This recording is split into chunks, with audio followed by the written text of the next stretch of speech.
Voilà, merci à vous, fidèles téléspectateurs de Canal Congo Télévision.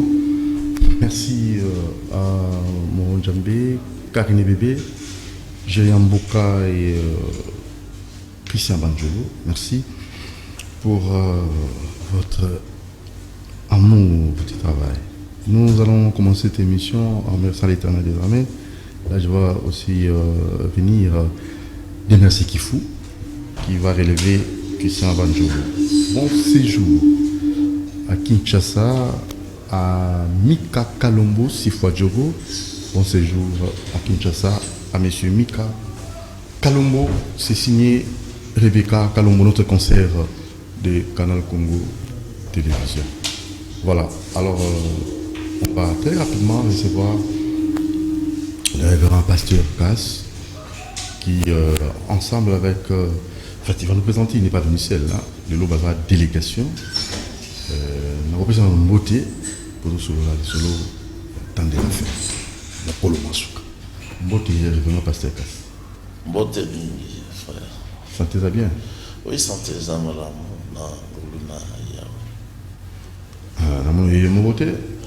Oui, il y a un frère Yakombi qui vient de Mbujimaï en route pour chez lui aux États-Unis. Ah, aux États-Unis d'ailleurs. Il est le prédicateur dans l'église primitive qui se trouve à Buffalo dans l'État de New York. Il connaît le Lingala comme moi. On n'est pas expert, on se débrouille. Ça c'est très bien. Enfin, le Lingala aux États-Unis d'Amérique. La force de notre culture, tout ça, l'identité, la chose ça monte. Mais il connaît la langue Luba parfaitement. Oui, très bien. Ouais. Le frère Emmanuel Moutanda, prédicateur de l'église primitive à Matadi, dans le Congo central. Lui, il est né ici, il a grandi ici, il parle parfaitement le Lingala. Ok. Alors, vous avez ça, nous sommes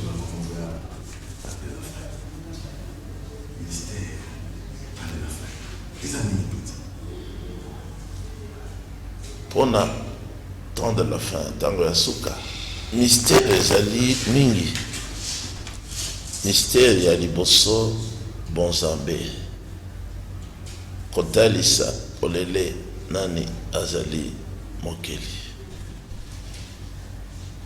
Biblia elakisi biso mystère wana kezali oyo abiangamaki Yeshua Hamashia.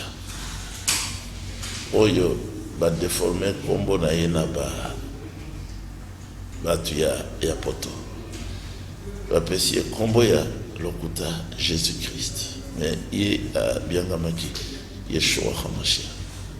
Ennemi na ye nde antichrist religieux ya monene. Ezali mystère ya kozanga kondima. Mystère wana ezali kotalisa le pape na lingomba na ye. Mystère mosusu ezali mystère ya libatisi. Sengeli kozonga na libatisi na kati ya mai. Ezali mai moko ndambo na verte kotia batanga na mutu ya mutu bien mutu ya bébé.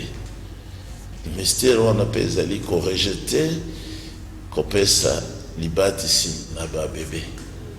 Parce que nkolo alobaki kote ya yambo sango malamu oyo akozala na motema na ye etutami pe asukisami ako lela masomo na ye akoyambola ako promettre que akosala lisusu na bete bozindisi ye complètement na mai na kobelela kombo moko ya nkolo Yeshua Hamashia.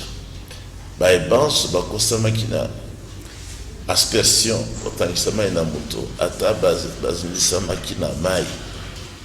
Mena kobelelaka batitre ya nkolo tata mwana molimo santo ezali kindoki.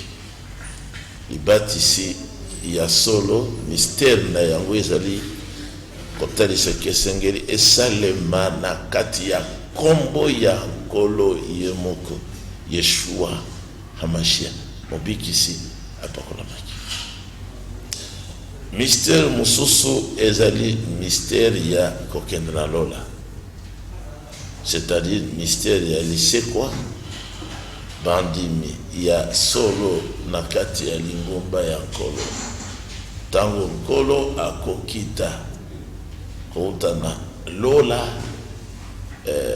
lisekwa sengeli esalema. 1 Thessaloniciens chapitre 4 pendant la verset 13 tina verset 18, consolation ezalinde na makomi wana promesse yango wana ezali pe répétition ya elaka monene nkolo ye moko apesaki na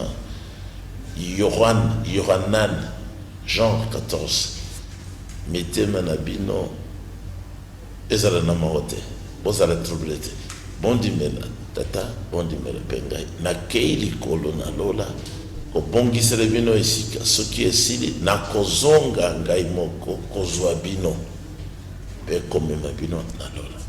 Yango na Thomas Paul a répété na 1 Thessaloniciens 4, kolo ye moko akoya, ye moko akoya biso. Tango akoya lisekwa ya bandimi ya solo ekosalema mpe batikalaki na mokili zoto na bango ekobongwana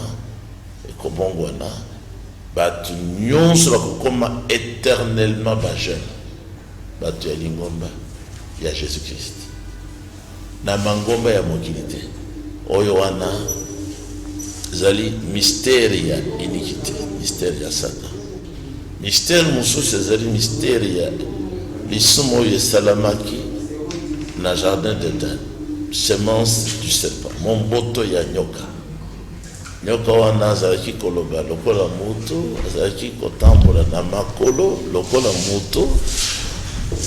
Yende azali tata ya Kain na libota na ye.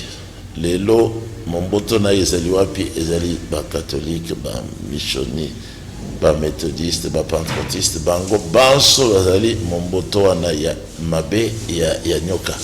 Alors na mystère wana ya momboto ya nyoka, selon du serpent, mystère mususu ya monene ezali kokanga mana yango kaka na Genèse 3, ezali mystère ya libala pe kopoma libala.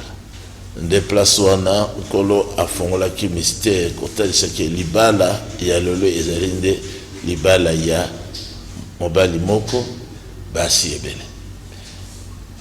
Soso ya mobali moko, soso ya basi lopango mobimba. Ngomba ya mobali toro ye moko na troupeau na ye ya vache ebele. Toute une cour pleine de poules. Et là vous êtes là au milieu. C'est là où même vous êtes. Vous le savez. Peut-être vous le vivez, mais vous n'avez pas le courage de le vivre. Donc tout le monde vit ça de façon peut-être en cachette. De quelque façon que ce soit. Ceux qui sont ouverts, bazali ouverts, délivrés, zalinde biso. Lokola ngai nazali na basi na ngai na lopango na ngai bazali. Ye azali na basi na ye na lopango na ye. Bakolanda ye bango banso na Amérique. Ye azali na basi na ye na lopango na ye na Matadi. Bazali combien? 4. Donc 3 plus une fiancée. 3 plus une fiancée. 4. Ça fait 4. Alors, si vous avez 3 plus une fiancée. Oui. Alors, Bamoussous Bazali Kobika Yango. Baïke. En fait, la délégation, il y a polygame. Il y a en fait, entre nous, dans la plateau, délégation, il y a pasteur polygame. Et sa délégation, je sais pourquoi je dis ça. Pour répondre à l'invitation.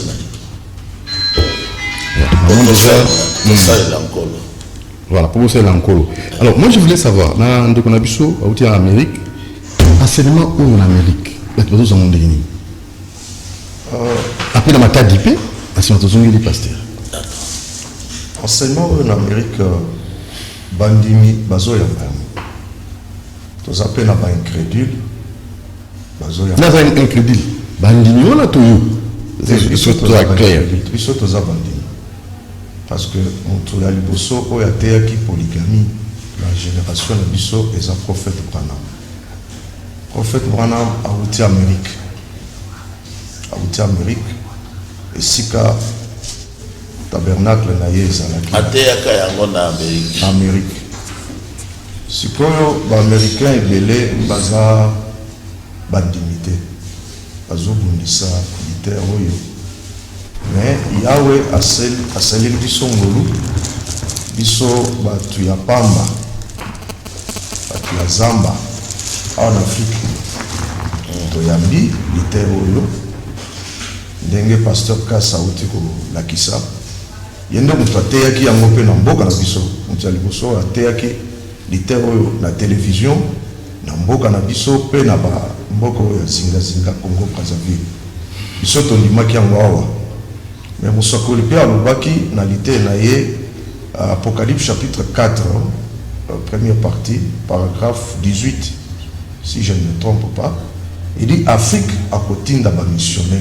na Amérique pour rappeler ba américain message yango na moni biso tondimaki lilobawa mais tokei kuna mpona korapele bango sango ya ntango ya suka parce que ndenge pasteur Kasa auti kolakisa soki moto azondima yango te akokende lola te mpona na motuna na yo lite oyo na Amérique bamosusu bazondima bamosusu mpe bazondima te kondima eza biblique kondima te eza mpe biblique. Merci. Namatadi. Oui, Namatadi nangulu na Nzambe ndenge likomi elobi Nzambe soki atindi liloba na ye eye awa na mokili ekoki kozonga epai na ye te soki eboti bafruit na yango te. Donc ntango nyonso Nzambe atindaka liloba eza na batu oyo bazalaka prédestiné pour que bayamba bandima liloba wana mais eza mpe na bamosusu baoyo baza prédestiné te bakoboya yango et puis bakobundisa yango makasi anesa ndenge tozomona mikolo oyo surtout bacatholique bamupe bango bazali kobundisa lite ya oyo makasi. Donc na Matadi nous avons ma catégorie ndenge moko ya bato bandimi bazali preuve église zawana bato bazoyoka il vérifie na Bible omoni que non c'est en ordre bandimi bazui libatisi alors tozotambola elongo pona nzela ya lola. Pour quel gain? Pour quel gain? Oui, c'est la parole. Qu'est-ce que nous gagnons dans tout ça?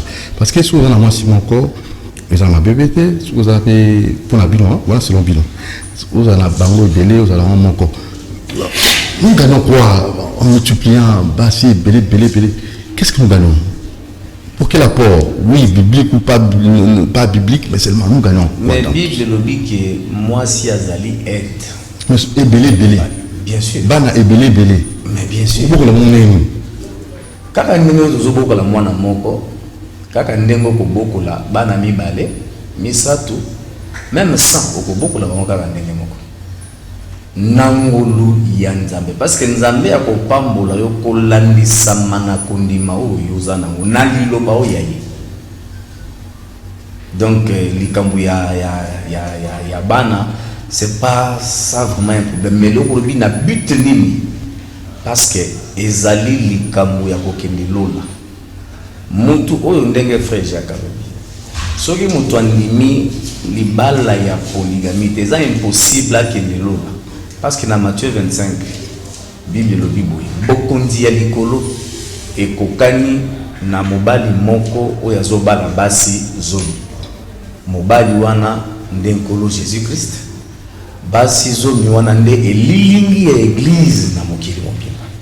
Alors fête des noces et kosalama justement parce que ça c'est une parabole, c'est justement mobali moko na basi ebele na lola soki awa na mokili moto aboyi kondima yango akozala kuna ndenge esalama te. Parce que Kas, on dit que nga nkolanda kiyo tu as téléphone ouvert tant to kabwani maman bengabi papa de mon tiri au cela la émission on a marqué bateau ndeni tout ça la émission au bien ici bateau ba ko apporter bazana port mon côté pour le développement mboka na makambo bazali ko pesa comme enseignement là-bas dans comme sango na yo invité na mbaki pour nga ko bomba likambote na éviter babi polygamie où vous allez ko prêcher vous justifier en vous dans la Bible et ça na pour mon côté pour le développement mboka. Qu'en dites-vous, Pasteur Cass? Mais polygamie, il y a un colatiaki, il y a moko. Directement, si il y a adultère. Il y a kobo. Kolo il y a quartier, il y a mutu moko. Na basi baye, baike. La gonde a dit qu'on a développement. ezali ndenge wana tozalaka liboso na bankumu na biso tozalaka développé bien organisé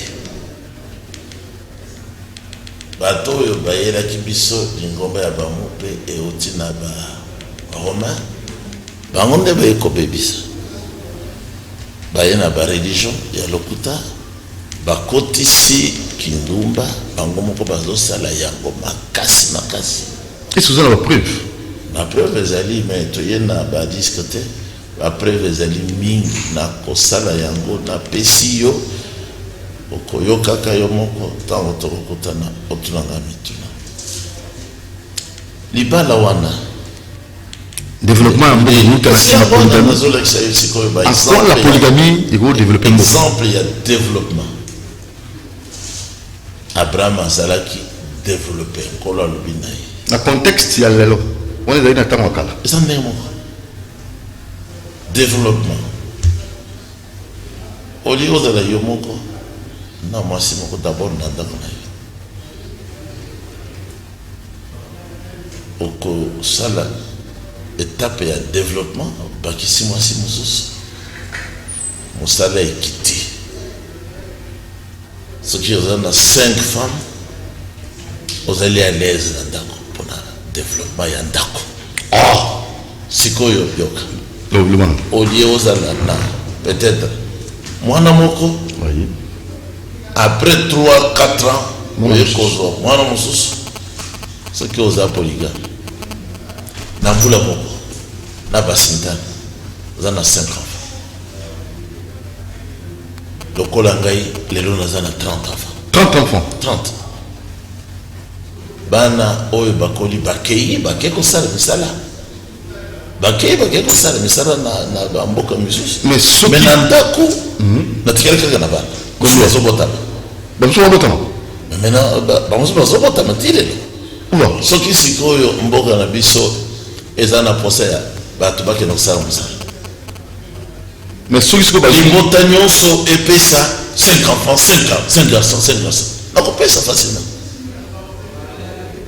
par rapport ya moto aza na mwasi moko peut-être mwasi wana abotaka te ye mpe azalaka mosala wana bafutaka ye mbongo mpona bafuta ye te mpo abotaka te bafuta ye mbongo ke bakita salaire si aza motu moko aza na besoin ya bapesa ye mbongo mingi te jisekeli oyo akufaki wana alobi ngai na pouvoir moto oyo asi akokisi 10 enfants nakotongela ye ndako gratuitement ngai moko nayoki jisekeli azo de père Etienne nayebi susiko bana wana 30 misala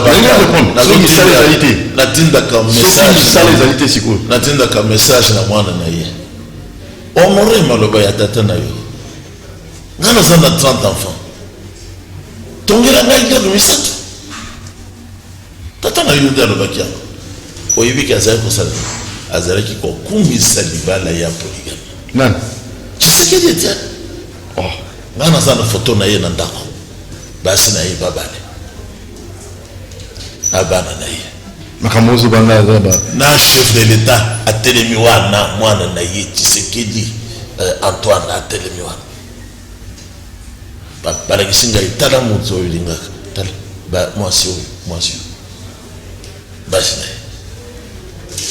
sikoyo mboka ekozala développe ndenge nini soki bakonzi baza kovivre na kindumba bazobota bana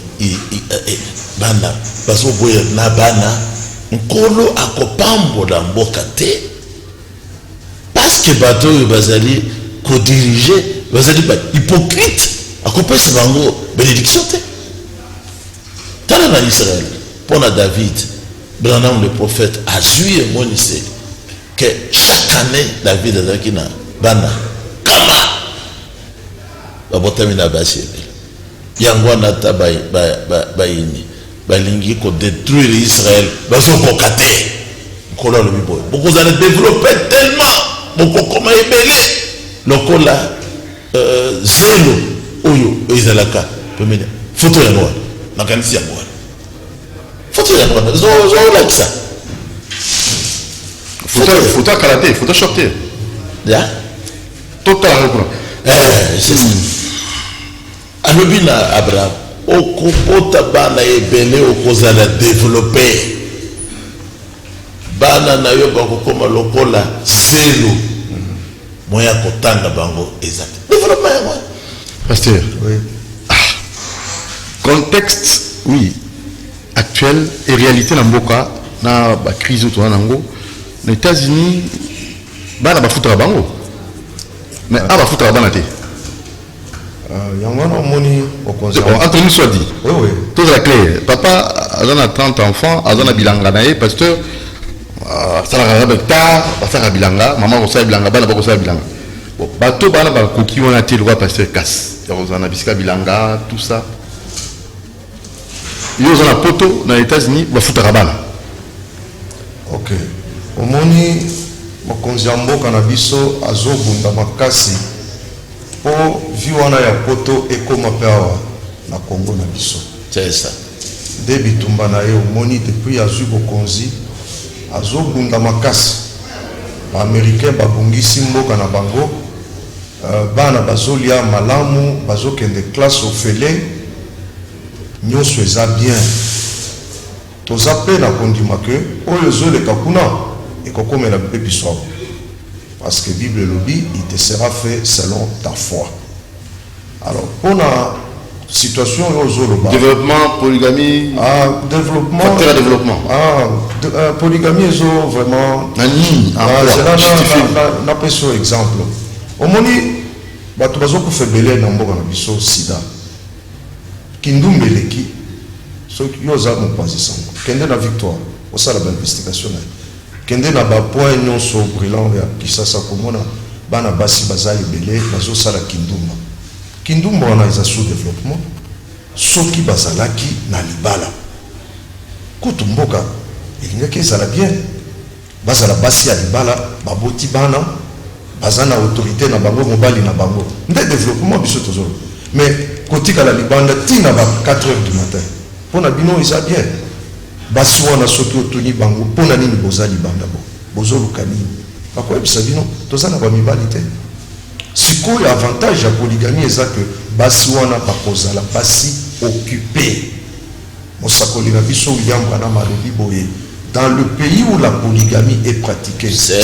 1000 fois mieux ozoloka donc au lieu de la prostitution dans les rues nous prenons la polygamie. Donc polygamie est vraiment un remède. Ici, il ne faut pas minimiser non développement. Mais polygamie est développé mboka. Donc on soit bassi sur la rue comme ça, moitié nu, na bakola, na sous-vêtements, bazo lukani. To fanda ki na libanda na église. Basimi balé bazo. To bengi mon côté. D'autres amis. Bazo. Ndeko na bazo. Kazi ngasinga na biso. Biso pe toza kuna te alobi tala toza 23 heures biso tozozo mopepo na biso mais bango baza libanda azosala assemblée lokola azotelemisa mwana ya moto lukuta problème na ye ezalaki ke tobenga ye mais bino mpe bapazisa makambo wana il faut bolandela yango makasi mpona nini bazosouffrir c'est parce que polygamie eza pratiqué te mokolo polygamie ekozala pratiqué vraiment na mibeko ya mboka na biso kimia ekokota. Moi, je verrais avoir d'autres invités au bazana opinion mususu pour un grand débat. Polygamie, facteur du développement, vrai ou faux? J'ose croire que le mercredi prochain, Pasteur Cass est d'accord, Pasteur Napso qui est d'accord, Automata est d'accord, Plateau aux Alapenza, la Rotunda. Je veux même appeler le professeur Yamba Yamba, et d'autres invités pour ces grands débats. Parce que c'est comme si tous la vérité, Yamakambu, tous monati. Alors en réalité, nous sommes conscients qu'il y a un problème qui ne marche pas. Alors on a invité Papa Namaï. Polygamie, facteur de développement, Namata Dikuna. C'est le yo. Est-ce que c'est vrai ça? Polygamie. Namata di bazosa mabala, ba fille. Seulement. Tout le bala bango bazangi moyen ko bala basi, baza capable ko bala basi, ça aussi c'est tout un problème. Pendant ko bala il faut être capable, il faut être musala, il faut être capable. Oui. Au moni ba mers o yeza awa na Kinshasa eza ba mers moko o yeza na bako parce que Matadi Kinshasa c'est presque ville moko. Les mêmes choses autres vivre awa na Kinshasa, ce sont les mêmes choses autres vivre na Matadi. Mais je voulais qu'on le la démographie, il y a polygamie, Facteur de développement. Facteur de développement. Ce qui démographiquement, Mboka et Zangi Batu, ça ne marchera pas. Tala même na poto misika bango baoti. Bazo luka batu. Il faut même oui, visa. Batu ba kende. Nini, au Kari na beta kilobi. Baboli polygamie. Alors aussi c'est là déjà. Bandimi monogamie, mais bazo vivre na banyama, na bamboa, na banyao. Mais dites-moi, ce qui moka bamboka lokola oyo wana, bandima qui polygamie, il serait encore plus loin. Mon que carence ya bateau. Et puis des mauvais esprits. Oui, comment voulez-vous? Bango bazo boya polygamie, bandimi homosexualité. Bandimi basi na basi babana. Ozomona que les mêmes Satan, les mêmes démons, aza pour combattre polygamie sous toutes les formes. Donc, développement, il y a mboka. Multipliez-vous. Ça c'est l'écriture d'ailleurs. Et remplissez la terre. Et l'on voit. Bah toi c'est multiplié sous tes. Mais c'est ce que les autres font. Nous avons dit que le ça pour rattraper toujours. Parce que batu basili na mboka bazali et puis bazo bala banyaou bazo bala bamboa, ça c'est la bestialité. Donc ce qui batu bazongeli lilo bananzambete et aussi mbate bakoti la cara ba mère moko pourri. C'est ainsi que nous attelons ya kozongisa batu nanzela parce que message au biso to yambi ya frère Branham eza kozongisa biso na kondima ya batata na biso bantoma. Donc na basakoli. Or celui tozongi pa ya batata na biso bantoma na basakoli okomona ke Bible mobimba oyo eza mokanda ya bapolygamie. Israël a développé ndenge pasteur Pierre alobi na polygamie. Alors sans la polygamie, ça va être difficile. Pasteur Cass. Oui. Je vois les appels, non, on appelle les lotés par rapport à temps où tout serait en haut. Alors on a évité, ça me fait trop mal, hein, parce que enseignement oyo na mboka na biso pourcentage élevé à chrétiens catholiques et kondima message oyo même ngai ce que na temps wakala oyo ba guerre ya ba religion mais les na robima boy na cause ba nzete na mutu. Tout ça parce que heureusement la guerre religieuse ici là ils trouvent ça inadmissible dans le plateau tu vas prôner polygamie et ça biblique les gens n'y croient pas polygamie facteur à développement alors on a évité au coup on a des bébés dans le plateau personne ne vous croit bien qu'il est dans l'église, mais la plupart des cas, c'est toujours compliqué. Alors, nous allons prendre en conclusion, on va tout sur Balandio, et on rappelle un numéro, et ça sera vraiment intéressant. S'il y a aussi des pièces. Il y a solo, Batomingi, Bazo, Mona, et Moni Selina Bisso, Oyo, et Outina Kolo, Lokola, Likambo Moko, ezaliko suki sabango mais ya mondelité ya biblia ataba tebele bazoboya libala ataba tebele bazoboya polygamie biso tozote libala moto abali bango balingi bosoto frère Jacob auti koloba makambo ya kokendela mato foto oyo ngai pe namonaka yango oyo. Mais c'est la photo solo. Etienne Tshisekedi yewana mutu ya bwanya ya liboso na mboka na biso basi na ye. Mais ça reste à vérifier l'authenticité. La photo solo. Bango wana bana na ye bango wana président na biso yewana propre alati costume yewana.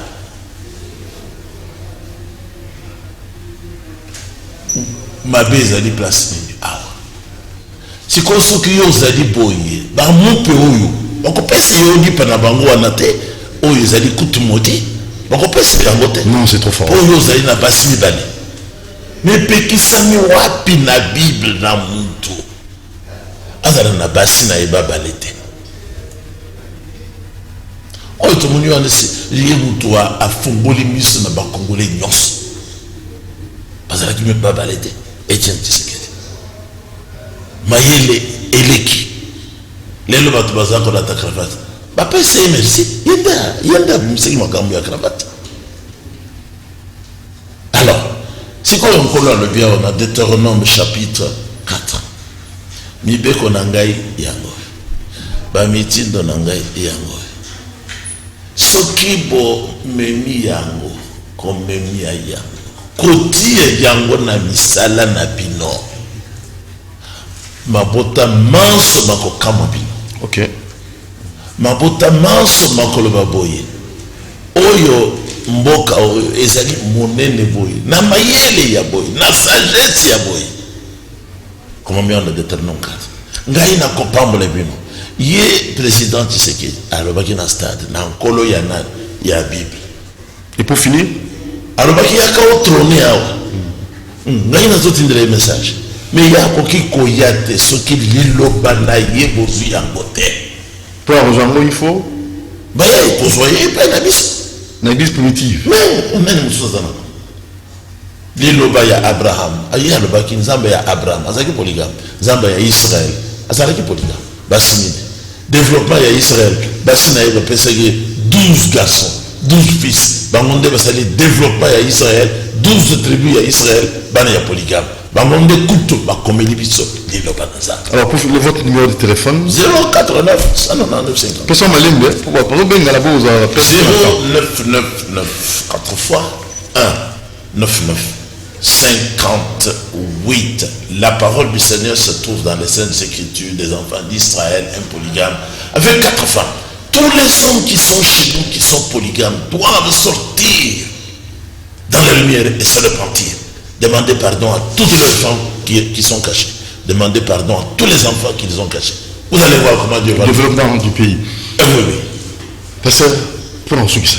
Ah, pour un succès. Et remerciement le roi pour au bon séjour. Dans mission à Kin et Bissot peut profiter. Oui. Tolanda Kango na poto makase. Ok. Na moni bilonge belé ya ba journaliste awa. Ah, autant la Bissot na poto kuna. Ah, la Serge Kabongo ba trebele. Ya wa pambola bino pona o etali libala. Ngana pesa ka verset oyo 1 Corinthiens chapitre 7 verset 28. Ce qui mutu abali asali isolote. Donc kobala ezali isolote. Ce que bali mo sena yo moko ezala sincère que kaka yo moko wana. Et ce que ozana mo moko kei Dubai okei ko luka mo mususu wana oza hypocrite. Ce qui ndeko na biso abali basi na ye 4 5 9 asali pe isolote. ils sont toujours bondissa prostitution, homosexualité, na masumi Pasteur, pour clore, en même temps, nous profitons pour souhaiter bon séjour à Kinshasa à Mika Kalombo 6 fois Djogo. Mika Kalombo 6 fois Djogo. Rebecca Kalombo, notre concert.